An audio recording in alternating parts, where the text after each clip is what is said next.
Olá a todos, eu sou o Felipe Gelber e esse é o Felipe, o seu canal de fundo de investimento imobiliário.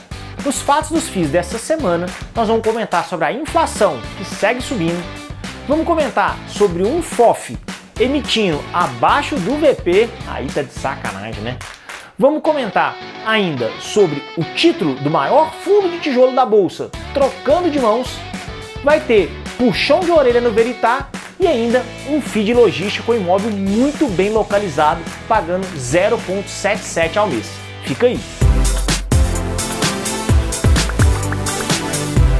Essa semana foi divulgada a prévia do IPCA 15, que é o IPCA referente ao período do mês de março. E a gente já começa a perceber uma movimentação grande de IPCA. Ele deu 0,93. Para ter uma referência, desse mesmo período, em fevereiro, ele foi 48. Então, assim, a gente já percebe claramente o IPCA já demonstrando aí um sinal de alta. Eu acho que a gente pode esperar ainda uma alta do IPCA, mas acredito que esse aumento da taxa de juros que aconteceu no último encontro da Copom, que provavelmente vai acontecer no próximo encontro também em maio, acredito que seja justamente tentar controlar isso. Mas até lá, eu sigo com a opinião de que o IPCA segue subindo. O BCFF é um FOF, é um fundo de fundos. É um fundo que ele tem várias cotas de outros fundos.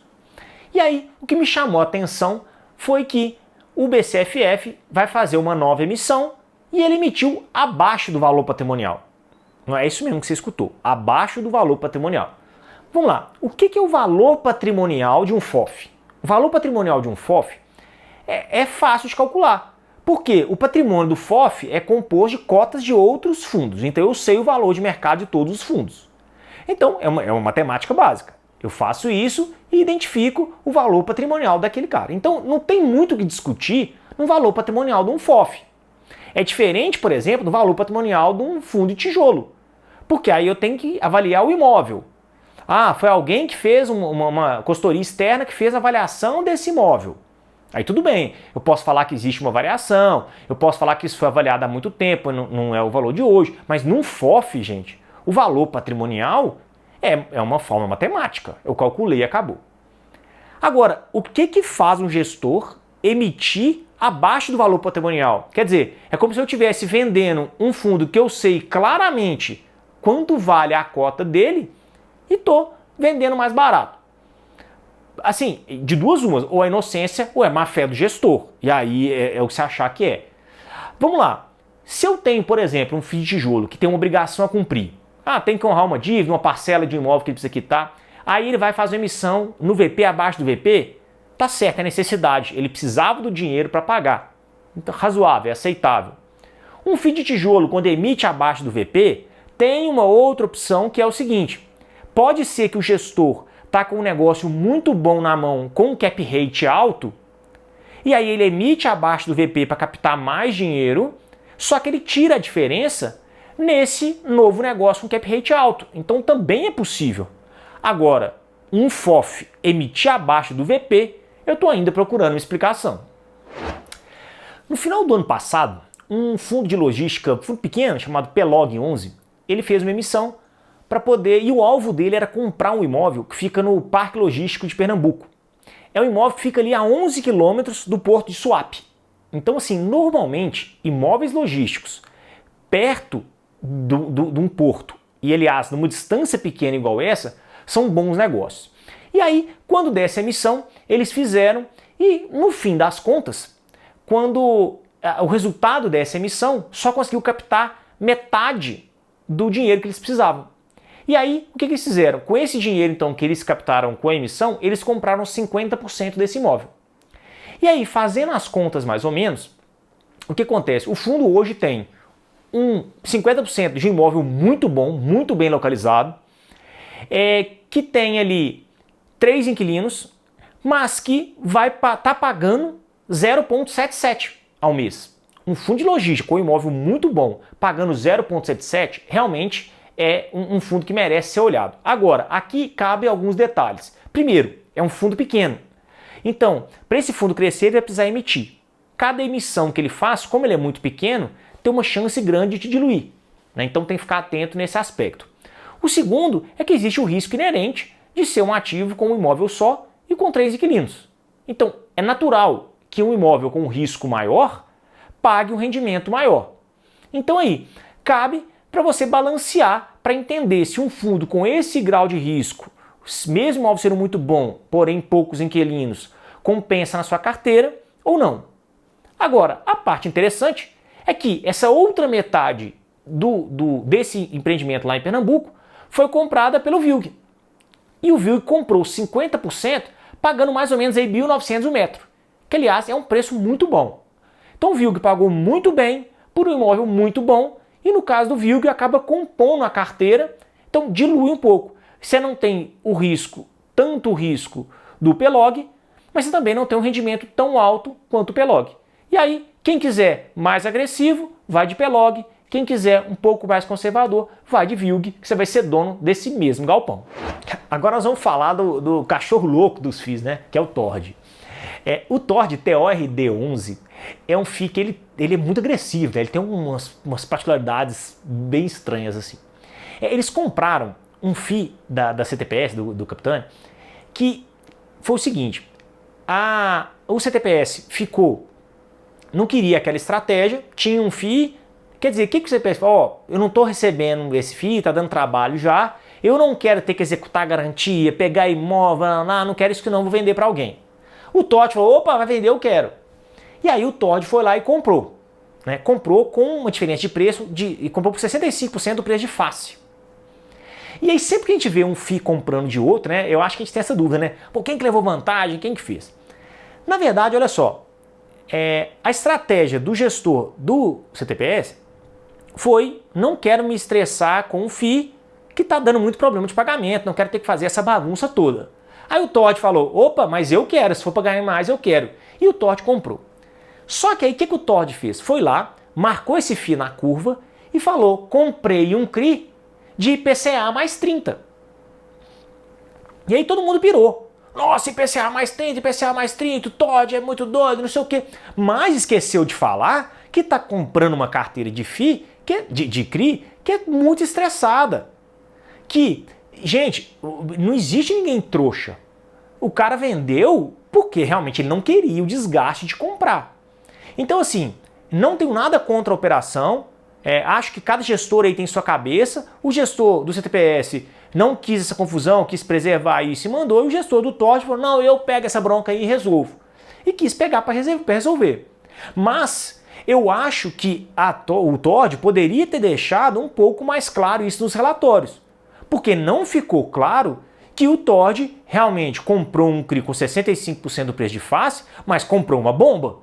Comprou um CRI já estressado e assim, de novo, ou é inocência ou é maldade. Não colocar ou precificar isso que um FII com um CRI com esse grau de estresse vai dar IPCA mais 30. Então assim, sinceramente, não tem nada contra a operação, mas acho que o TORD poderia ter deixado isso um pouco mais claro para os cotistas. O Habit é um HABT11, é um outro FII de papel que trouxe duas informações muito interessantes aí. A primeira foi que eles tinham um CRI indexado ao IGPM, como a maioria dos CRIs eram, e a própria associação dos moradores do lugar lá entrou em acordo com eles e eles alteraram, modificaram o indexador para IPCA. Num primeiro momento, eu acho que o cotista pode ter ficado puto. Falou, mas tinha IGPM, tinha que receber IGPM mesmo, não sei o quê. Mas, gente, a gente tem que ser realista. O IGPM de 32%, 33% dos últimos 12 meses que a gente está, esse negócio chega uma hora que é insustentável. Então, é melhor ter um cara adimplente, pagando certinho, um pouco a menos, do que eu ter muito para receber. Né? Então, assim, às vezes você fica puto, eu entendo, mas é questão de ter um bom senso, né? O outro negócio muito interessante, interessante para não falar triste, foi que o Habit levantou uma questão que é o seguinte, quando eu tenho um CRI, eu tenho o cedente, eu tenho a securitizadora e vou ter o seu FII, que comprou o CRI. O que aconteceu? Existe um conjunto de garantias para um CRI. Né? Então, por exemplo, a garantia é um fundo de reserva que tem, os próprios imóveis dos sócios, ou cotas da SPE, cotas ou pedaços de outro imóvel, e tudo é dado como garantia. E aí, o que a Cedente estava fazendo? Presta atenção. Estava vendendo os imóveis e ao invés de depositar o dinheiro no caixa, né, na conta bancária da operação de CRI, estava depositando na conta deles. Estava tipo fazendo um por fora, fazendo um caixa 2. Olha só, gente. O cara pegava, vendia o terreno e metia um caixa 2. E aí o Abit descobriu isso e agora está com uma ação na justiça naturalmente, que isso é um absurdo. O cara não pode fazer isso. Mas assim, eu estou trazendo esse negócio porque pra gente entender, e eu acho que a gente tira duas lições daqui. Como que o CRI é bem mais complicado do que a gente imagina. Eu estou vendo muita gente simplificando muito o mercado de CRIs, de fundo de papel como um todo. E ele tem umas particularidades que merecem a gente ter um pouco de atenção com ela. E principalmente, imagine que você tivesse comprado esse CRI você mesmo. Foi lá. Olha o tamanho do problema que você estava para resolver. Então essa é a vantagem. Já que você quer investir em CRI, investir através de um fundo imobiliário realmente traz várias vantagens.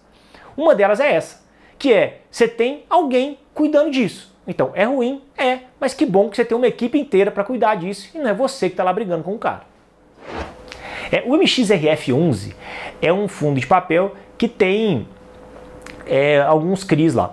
E tem um CRI específico que tem 2 anos que eles não recebem desse CRI, que não recebem nada. E aí, agora que o MCRF decidiu entrar com uma ação de justiça para conseguir executar as garantias desse contrato, né?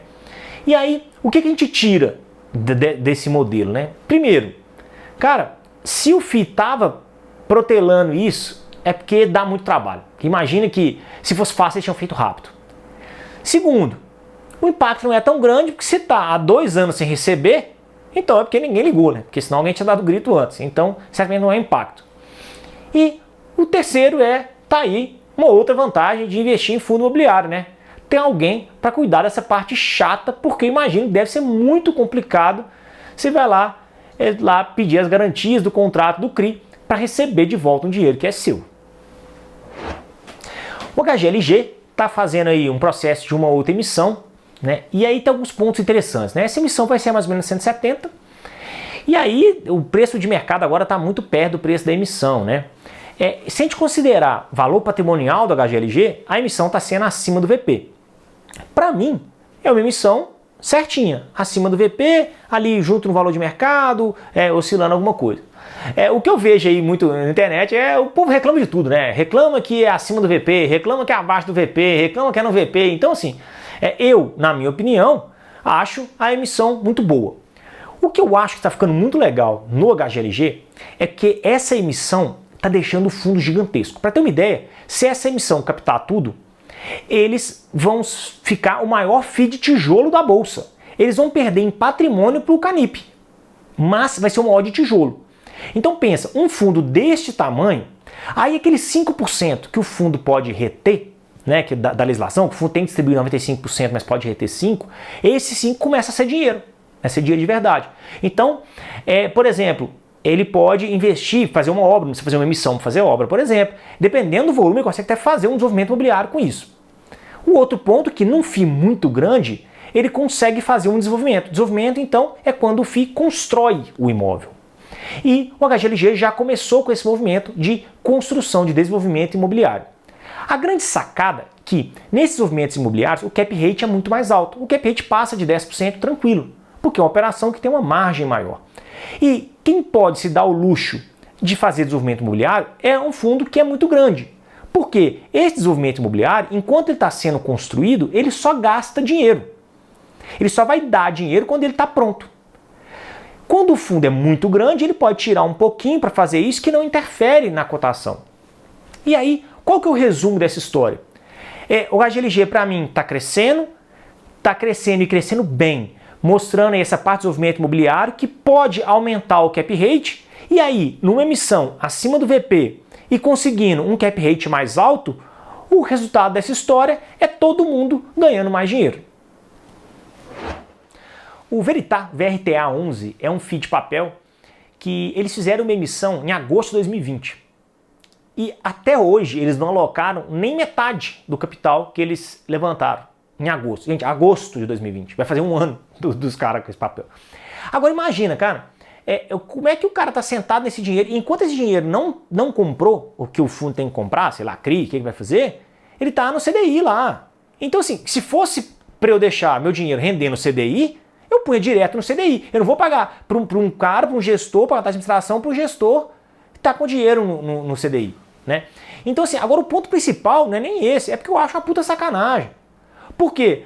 Aí uma vez perguntaram ele por que não alocou ainda? Porque a gente está analisando os CRIs. Porra, por que não analisou antes de comprar? Não analisou no pipeline, antes de fazer a emissão. Tá cheio de FII fazendo isso aí, que a gente vê os caras fazendo em 30 dias e um mês, o cara alocando o capital inteiro. Pô, analisar CRI, analisar papel. Então assim, eu acho tremenda falta de respeito com o cotista fazer uma emissão, pegar o dinheiro e sentar nele. Eu preciso de um tempo para analisar os CRIs, pô, analisasse antes de fazer a emissão, né? Uma puta sacanagem, tomara que o Veritá resolva isso, porque é um FII bom, mas está patinando aí nesse sentido. A legislação de FIIs obriga que eles distribuam 95% do resultado, então eles podem reter só 5%. E aí o que acontece é que esse valor acaba sendo muito baixo em FIIs pequenos, tipo HGPO. E aí agora aconteceu exatamente isso. A HGPO precisa de um dinheiro, pouco dinheiro lá, uma mixaria, para poder pagar umas obras, não tem interesse em fazer uma emissão para comprar mais imóveis, precisa do dinheiro. Aí ficou nesse dilema. Então o que eles fizeram? Tiveram que fazer uma emissão para captar uma mixaria de dinheiro, vai ter um custo enorme na emissão, essa bagunça toda, para poder pagar isso aí, porque não existe outra forma de capitalizar um FII hoje, porque a retenção é muito pequena. Então, honestamente, não sei se reter esses 5% é uma vantagem dos FIIs ou uma desvantagem, mas o fato é que nesse caso do HGPO, acho que foi uma grande desvantagem ter que fazer uma emissão desse tamanho para captar uma mixaria. O DEVA 11 é o fundo de recebíveis da Devante, e eles fizeram uma emissão recentemente e, assim, poucos dias depois, o gestor já anunciou que já tinha alocado 65% da emissão. Né? E, na verdade, foi um trabalho muito bom, né? Eu acho que é difícil, porque ele fez exatamente o que uma pessoa racional faria. Né? Ele analisou tudo do pipeline antes do dinheiro. Quando o dinheiro chegou, ele só executou as operações. Aliás, podia até dar uma aula para o Veritá, né? Que está com o dinheiro há quase um ano aí e não faz nada. Então assim, eles alocaram isso e segundo a expectativa do gestor é alocar tudo até o final de abril. Então assim, acho que um movimento interessantíssimo. Aliás, o DEVA vem fazendo um movimento bom. É um FII que opera muito em multipropriedade, num perfil mais high yield, né? E tem um balanceamento bom de IPCA e GPM, mais IPCA que GPM inclusive, né? É um fundo muito bom. Se não tivesse sendo negociado a 20% de ágio, talvez até eu estaria olhando com mais carinho para ele. Mas um FII de papel com 20% de ágio realmente é um negócio que no momento não me atrai. O XPIN, XPIN11, que é um FII de logística da XP, né, com industrial, com galpões, teve um fato interessante, aliás, foi uma perspicácia aí do Rodrigo lá do Desmistificando FIIs. Eles soltaram uma versão do relatório que tinha um texto lá, eles têm imóvel extrema, né? Aí o texto tinha ficado um comentário para trás, alterei para extrema 1. Aí depois eles corrigiram, né, o relatório ali e tal, mas aí o Rodrigo conseguiu pegar isso no momento e assim, o que a gente pode aí deduzir é que se ele passou esse imóvel para extrema 1, é sinal que vai vir outro imóvel extrema, né? E eles têm um dinheiro em caixa lá, então é muito provável que eles estejam comprando um outro imóvel em extrema aí. Vamos aguardar para ver se a perspicácia do Rodrigo deu resultado. O Bresco, né, o BRCO11, é um FII de logística, que aliás eu gosto muito deles. Eles anunciaram um movimento interessante, que eles já tinham a Magazine Luiza como inquilino e agora fizeram uma expansão num galpão que eles tinham de 11 mil metros para o Magazine Luiza e renovaram o contrato mais 5 anos. Então quer dizer, a gente tem aí um pacote, né, um imóvel muito bom, com um inquilino muito bom, fazendo uma expansão. Quer dizer, expansão, eu já tenho o terreno, eu só construo aquele puxadinho ali. Então, normalmente, é muito rentável isso. Se a gente fizer o cap rate só dessa expansão, dá 16,5%, para vocês terem uma ideia. Então, assim, olha que movimento do Bresco, né, de conseguir fazer uma expansão, aumentar o cap rate, renovar um contrato e fazer todo esse movimento do Bresco. Do Bresco, o que eu ainda estou esperando são 2 contratos atípicos que venciam em fevereiro, que ainda não saiu nada sobre eles. Estou ansioso, aguardando o resultado aí, mas para mim, um dos melhores fundos de logística da Bolsa. O GGRC11 é um fundo de logística muito tradicional, né? E aí acontece assim que de um tempo para cá, a cotação vem caindo e tal, e dando uma olhada no panorama todo, Cara, eu acho que ele continua com imóveis muito bons, ele continua sendo um FII. Existe sim uma dependência de alguns inquilinos, imóveis que nunca foram testados ainda, mas é um imóvel bom, mas que assim, eu acho eles muito paradão. O cara pega o dinheiro, eles têm, acho, se não me engano, 240 milhões em caixa. Esse dinheiro que eles têm em caixa, ficam lá, eles não compram nada, fica aquilo ali, aí não movimenta o FII, aí aquele cotista que já tá lá meio desanimado, vê o FII caindo, fala, vou vender. Aí, como todo mundo vende, acaba derrubando mais ainda. Então assim, acho a queda injusta com o GGRC, mas acho também que a gestão tem uma parcela de culpa nisso, porque poderia ter se movimentado e alocado esse dinheiro, dando uma alegriazinha para os cotistas, né? Que o cara fica vendo aquilo, uma hora ele cansa mesmo.